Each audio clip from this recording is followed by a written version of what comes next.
Hello and welcome to Sama, Sisters Against Mental Abuse. I'm your host, Misty, and this past week, after watching one of my favorite rappers storm out of an interview where she was disrespected, I started to wonder if black women are allowed to have boundaries. Ever. Are we allowed to have boundaries? And so first, I want to start off by asking if you all know what boundaries are. And do you have them? Do you have boundaries? Do you know what they are? Do you have them? Take a second to think about that. See, boundaries are lines or limitations that you set, and these limits or lines protect your mental health, they protect your sense of comfort, they protect your sense of well-being, and they can be physical, they can be non-physical. It's all dependent on you. And these boundaries are really important because it decides, hey, who's safe for me to be around? What crowd do I want to hang out with? And it will also help you identify mentally abusive people early on. But I'll go into that a little bit more later. So, Asian Doll is a rapper from Texas, and her music is not for everyone, but I am a closet fan. Like, I love Asian Doll. That's the reason that I even watched this podcast episode. The podcast is called Funky and Unfit, and it's hosted by two men that are known for saying anti-black woman stuff. Like, we don't date Shaniquas, or, we're not night riders. We don't like to dabble in the dark. Mind you, one of them is a black African with a black African phenotype, and the other one is a very, very, very, very brown Arab man, which I thought he was black too. But just to give some background, Asian Doll is sitting almost directly in the center with the long straight hair, and you'll see maybe there's 10 or 15 people in the room, and so they're having side conversations. Everyone, they kind of chatter or whatever, and one of the hosts very impolitely lets her know that he does not like what she's doing. I'm going to insert the clip here, and I'll be back. Guys, sidebar conversations, please. All right. What about I've told you this is like the fifth time I've told you that, right? Yes. Sixth time. Like, stop. For real, like, stop. He mean as fuck.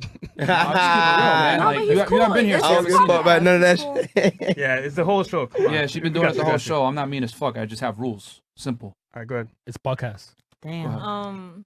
What I look for in a man You a in mean club, ass that's nigga. like approaching me. Hold on. Excuse me? You mean? I'm not mean at all. Okay, I don't care. Have you been here the whole time? No. All right, then. So you don't know what was I happening, don't right? give a fuck. Okay, then. So how you going to come on somebody's show, not know what go down, and say, oh, you're mean? It don't matter. I can say what I want. Okay, Just well, you can get the fucking fuck off the show, freedom of too. speech. I don't give a Man, Get fuck. off the show, chill, too. man. What? Chill out, bro. Listen. Okay, so y'all saw that. Asian Doll really very softly communicated a boundary, but it was still a boundary. When she said he was mean, she didn't call him mean because she enjoyed the way he was talking to her. She said it because she was uncomfortable and she didn't like the way that he was speaking to her. So you saw he went from 0 to 100 again. So that was a boundary that she set. It was really soft, but he pushed back, and it ended up with him trying to tell her to leave the show, talking to her in a way that was not she's still a guest on your show. That is not the way that you talk to your guests. So I watched this and I started thinking, okay, so if she was one of these white women in the room, because there were a few of them, would he have spoken to her like this? And I cannot imagine it, especially not in public. I don't know. I can't imagine him speaking to one of them like that. And that's when I started thinking, like, dang, are black women ever allowed to have boundaries? Like, can we ever have boundaries? Because I'm thinking about when men yell at us on the street, and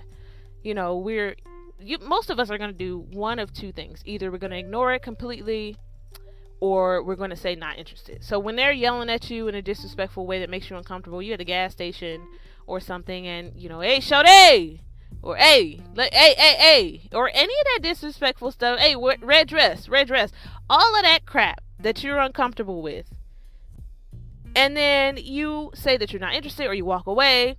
Most times they come back with what? They're going to call you and oh, well, you was ugly anyway. Oh, well, you smell bad. It's always something horrible. That you have set a boundary, whether you realize it or not, and that behavior with them, turning up on you, being upset, being angry, saying these horrible things, that's a huge red flag. There's also times and situations where men want to hug us. I say men in particular. I'm sure there's other people too, but this is, maybe it's an uncle or someone, and they just hug you. And the whole time you're in this long, drawn out hug, you're cringing because you're uncomfortable. It doesn't feel right, and you even dread it. So, if you have to see this person, you're like, man, I really don't want him to hug me. That is an issue. They don't even ask. And we feel the pressure to avoid setting boundaries. Like, we feel pressured to, not say anything. And I understand. A lot of times our lives are at risk. I did hear about the lady in Harlem last year who turned down a drink from a man and he beat her. I understand there are situations where our lives may be at risk, but we have to consider our safety first. I completely understand, and we need to get ourselves into a safe environment. But we still carry the community on our back. So oftentimes us having boundaries is not beneficial to anyone else and is considered selfish. We're not allowed to say no to our parents or our grandparents because it's disrespectful or anything. We're being pressured to not have boundaries. So no, I don't think that we're allowed to have boundaries, but we're going to do it anyway. I'm going to give you all a few tips on ways that you can start setting up and enforcing boundaries. Number 1, think about what makes you uncomfortable. So there's always an event or a situation, and sometimes you'll reflect and you'll think about it. Oh man, that made me cringe, or I didn't like the way it felt. That is something that made you uncomfortable, and you need to pay attention to that. So when these things happen, you need to also, number 2, craft a response to communicate this boundary. So if you're out somewhere and one of your friends or someone is saying something about this thing that you're insecure about, find a way to communicate that boundary, because boundaries can exist, but they're really meaningless unless you communicate them. So, maybe it's your weight or your skin or your hair, or maybe there is something that you've overcome in the past that your family members won't stop bringing up. I've been there personally. You have to communicate that boundary. Hey, I don't like when you mention this. Can we just get past it? It's very simple. For me, over Christmas, I had to set a boundary with my granddad because the man does not know the difference between fat and muscle. So when he was making jokes about me being 200 pounds, which I am not, I had to tell him, okay, granddad, so either you can stop making these jokes or you won't be seeing me for Christmas. That was a boundary. That was me setting a boundary. I would let him know that I did not like to be spoken to that way. Don't talk about my weight. Number 3, practice saying no. And I know that this is hard for us because, again, we carry so much on our back. It's like we're obligated to do things for other people. But no, we are not. So practice saying no. I had a guy ask me on a date, and I'm not into this guy.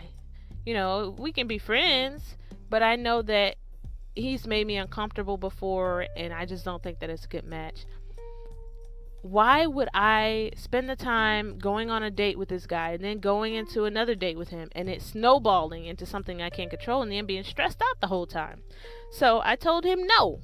And not only is practicing saying no good for you and your mental health, it also is so liberating to say no. You don't have to do everything. You don't have to go to every family event. You don't have to, lend money to everyone who asks or whatever the situation is. I'm going to say this next one too. I guess it goes along with saying no, but 4, avoid people and situations that are likely to make you uncomfortable. Asian Doll should have not gone on this podcast because of the reputation that these men have. The way that they've spoken about black women in the past, sis, why would you go on this show knowing their attitude toward women that look like us? Black women feel pressure to go into these situations, or for whatever reason they decide to go into these situations, and they end up being humiliated or stressed out or uncomfortable. And if you're familiar with Kevin Samuels, the quote-unquote dating coach, if you're not familiar, please don't Google him. But if you're familiar with him, you know this. And you'll see women come on his show for dating advice, and he humiliates them. Well, why would a man want you? You're overweight.